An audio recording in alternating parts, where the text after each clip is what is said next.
much, Honorable Speaker.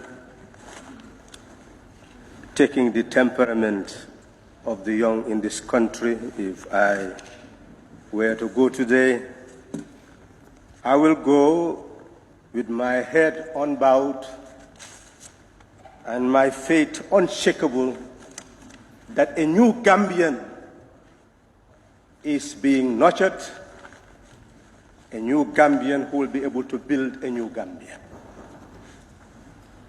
Honorable Speaker, 2016, by this time, we had the impasse.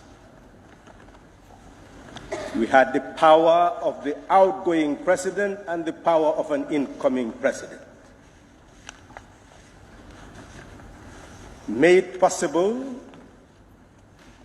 by a group of people who all had the right to seek the mandate of the people, decided to sit down, to discuss, and eventually chartered to establish agreement and even committees. And the committees worked to establish programs, and the programs were eventually adopted that we will have a transitional president for the fundamental objective of putting an end to self-perpetuating rule. That was the project for 3 years, to put an end to self-perpetuating rule, so that after 3 years there will be elections and all Gambians would have been united, radio, TV, educate all of us so that sovereignty resides in all of us, will be able to make informed choices. None of us will be a tool. None of us will be a cannon fodder to other human beings. It will own himself, herself. And we go for elections and then determine the term to establish a term limit. That was the project. Some people are telling me that that project is what is creating a crisis today. What type of mentality? People worked out to create change, but a change that will nurture democracy. That was the object. Who betrayed that struggle? Point accusing fingers at yourselves. Did you really believe in the project? Why did it fail if you really believed in it? So what is important, Honorable Speaker, now? People are talking about insults. People are becoming very light-skinned. Honorable Speaker, insults are chaff in the wind. They do not define the ambassador of truth. They define the hate speech and the hate monger. What Gambia needs now is to look at the future. And what is that future? The future, Honorable Speaker, lies in three fundamental principles. There is power, there is right, there is law. Rights help us to be able to scrutinize power, restrain it, and control it. That is why anybody can exercise right, freedom of speech, freedom of assembly, freedom to protest, form unions. Those are rights. Individual rights, group rights. They should be recognized. But, Honorable Speaker, if we look at the situation very clearly, those rights and power are also controlled by law. And then you have democracy. The power of the people must be recognized based on law. We agreed 3 years, only possible under the Gambian Constitution under Section 65, resignation. But the normal mandate is 5 years. See, if you have a contract with someone and he said, I no longer recognize the contract, then the law comes. Does the law permit that person to go 3 years or 5 years? What National Assembly members, leaders of parties should tell the people is that the law is saying that you have 5 years, and the 5 years, if you have betrayed a confidence of 3 years, when the 5 years comes, that is the red line. You must respect that red line, and if you pass that red line, the power of the people and the power of law will ring on your head. That's why we gave Jammeh a chance to be here until the 18th of January. And that's what the world supported. So your project was betrayed by who? Draw the right lessons. So essentially, what is important, Honorable Speaker, is to understand that the Gambia that we now have is heading towards 20th January. What are you going to do on the 20th January? If the person in power says, I will not go, are you going to overthrow him? Be honest. If you are going to overthrow him, tell him you're going to overthrow him. Don't fool the young people and give the impression that there is a provision there where you are going to be able to remove that person and any other means than to overthrow him. Are you throwing accusing fingers at people who will say that they will not participate in the overthrow of a government? Who is opposing to protest? Who is not protesting more vigorously than you people about what is wrong? But let me tell you, those people who combine to bring about the change cannot be insulted. Those people who combine to bring about the change must be respected, no matter what the betrayal is, because they effected a change that no one could bring, and a change that was necessary, and the change that has brought you here today. That change has made it possible for people to leave Europe and to visit the Gambia and go back at their will. That is the change that brought it. No matter our differences, we knew the difficulties. We knew the life-threatening moments they had to face. I wish the Inspector General of Police, former who is now minister, was here. On the 20th, at the bidding of the president, I had to contact him. He was in charge of the security chiefs. What do you say now? And the answer was, we are ready. We are no longer with an unconstitutional authority. We are with the constitutional authority. When is he going to leave? Well, we believe very soon, but we'll also take our decision.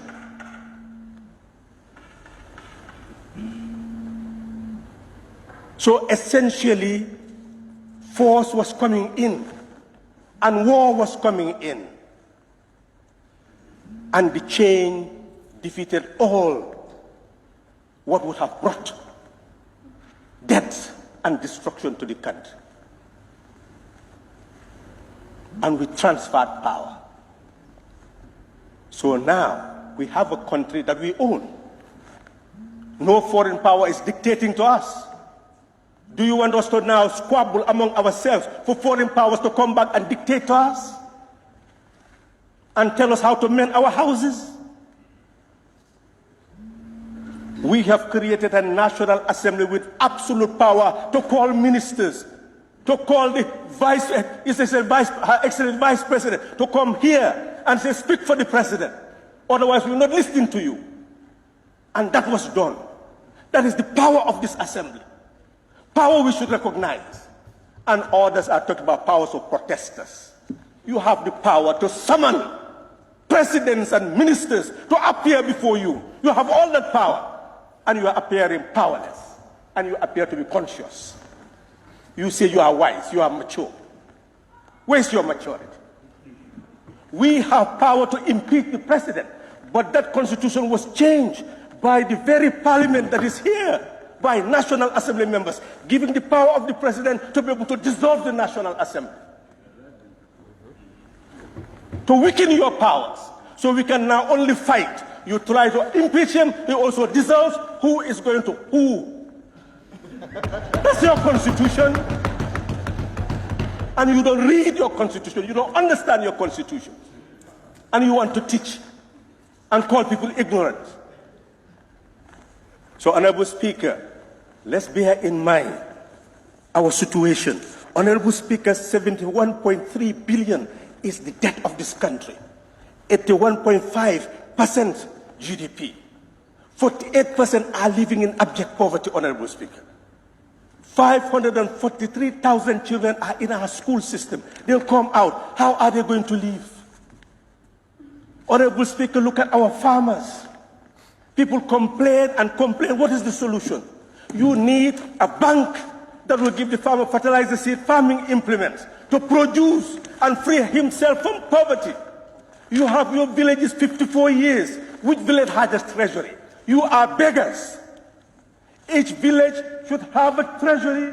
What the village pays goes into the treasury. Each village should have means of production, land, aquaculture. The farm cooperative bank will give the village what it needs to produce and put it in the village farm to provide milling machines, to provide water, to provide health facilities. The answers are there. That is the debate. Young people, I went to Kigali, Honorable Speaker, and every young person wants to be an entrepreneur. An entrepreneur without the means of production. Come out of GTTI with the knowledge. Who gives you a milling machine to be able to process? Who gives you a welding machine to be able to work? That's what you need. Anybody who is trained will also be given a means of production chained to the production system. 2.4 billion is what is spent on rice.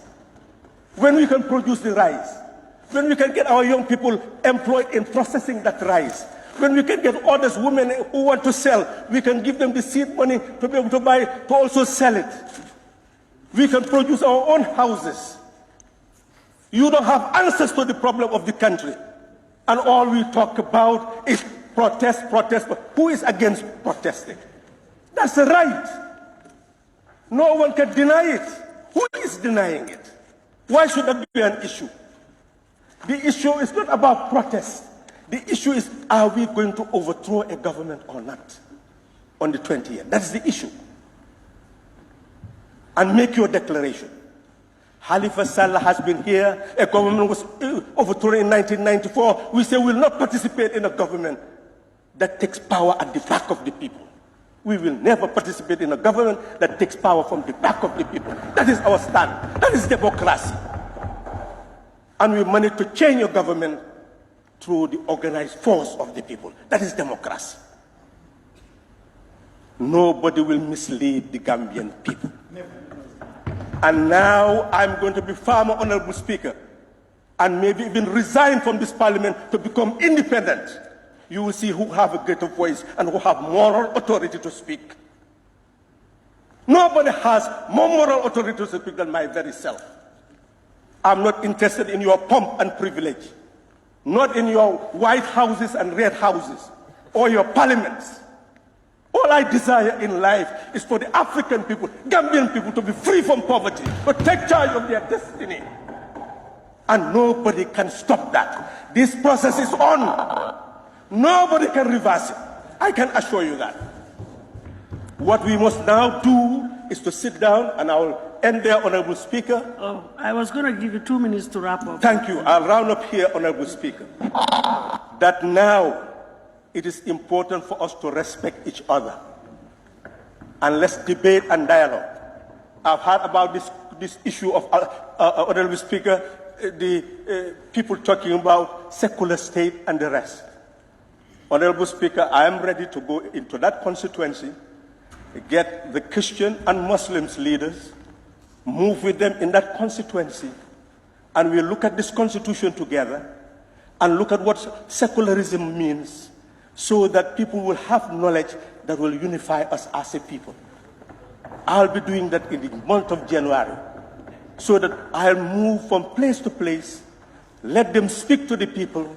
At the end of the day, I will explain to them, because there is science of society. And we have surrendered our brains to outsiders, and we believe that Europeans are dictating to us. Members of parliament are here at the ACP EU. I was there with the Europeans. We talked about homosexuality. How did I treat it? Who questioned what I said? Not a single European parliamentarian dared to question what I said, because it's rooted in knowledge. If we are going to be safe as a people, we must seek knowledge and we must awaken our people. The African people, the Gambian people are awakened. Nobody will take them to sleep again. They are now ready to talk and nobody will silence them. But ignorance will not lead. It is knowledge that will lead. Your time is up. Thank you. Thank you. Yes. Honorable members, I've... Pardon? Yes.